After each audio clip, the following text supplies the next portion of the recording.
Good morning, everyone. It's November 20th. We're still operating school face-to-face for the most part.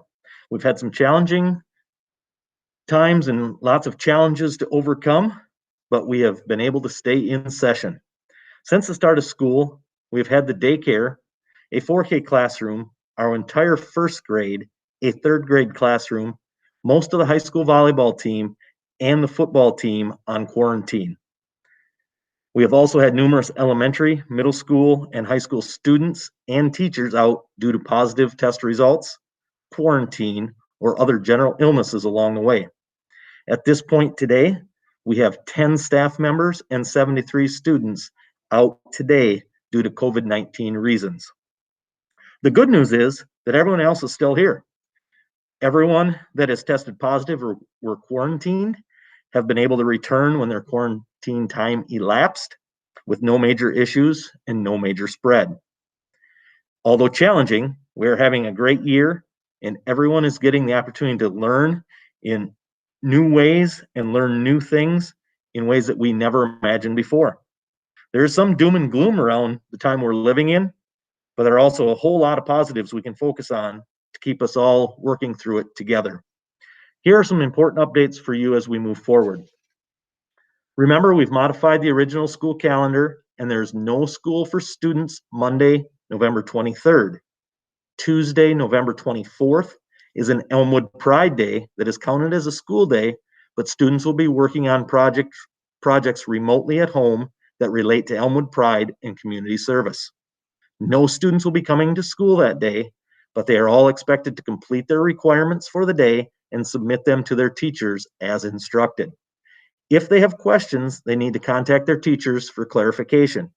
All students need to complete the expected work on Tuesday or make an alternative plan with their teacher ahead of time. If your family experiences any COVID-19 issues during the break where someone tests positive or becomes a close contact, please contact Becky Wicks, our school nurse, or myself right away so we can keep up monitoring our status and not have any surprises when we return to school on Monday, November 30th. With the work of Nurse Becky, Pierce County Public Health, and our entire staff, we've been able to keep up to date with our contact tracing to this point, and we want to make sure we stay on top of it all while we are out. So please keep in contact with us during this break. Becky can be reached by email at wicksr@elmwood.k12.wi.us or by phone at 715-308-4321. And I can be reached by email at webg@elmwood.k12.wi.us or by phone at 715-781-4536. As stated above, we've had a lot of students and staff in and out. Often those attending school in person and those working remotely changes every day. Everyone's working very hard to keep everything moving forward, but as you know, it's a daily challenge. Regardless if kids or staff are working remotely or are in the classroom, academic success is crucial, as is everyone's physical and mental health. We are 12 weeks into the school year. That's 1/3 of the way. And we're seeing some students excelling, but we're also seeing some students that are falling behind or struggling for numerous reasons. We need to keep all students on track, so please continue to work with us in any way possible to ensure your child is successful and healthy. Please contact us if you see anything that we may be missing, and know that we will be in contact with you as well if we notice things that we want to make sure you are aware of. As you know at this point, COVID-19 seems to be everywhere. Remember, the best way we know to combat it is to continue to limit our travel and our exposure to others outside of our normal group or our contacts, social distance, avoid large gatherings, wear masks, and wash our hands a lot.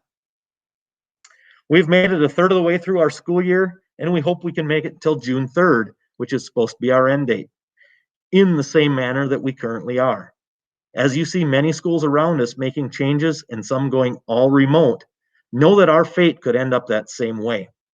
Be prepared at any time for a multiple week shutdown to go remote, but know that we will only do that when we have too many students out, we can't adequately staff the building, or we feel like we would be better able to educate our kids with all of them in one location, such as being remote.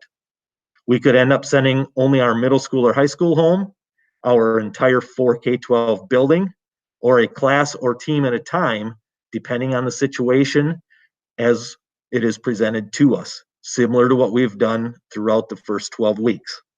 Just want to thank you again for your support and cooperation. I know this is a challenging time for everyone, but I feel we're doing a great job working together to do the best we can with it. Have a great Thanksgiving and stay healthy. Thank you, everyone.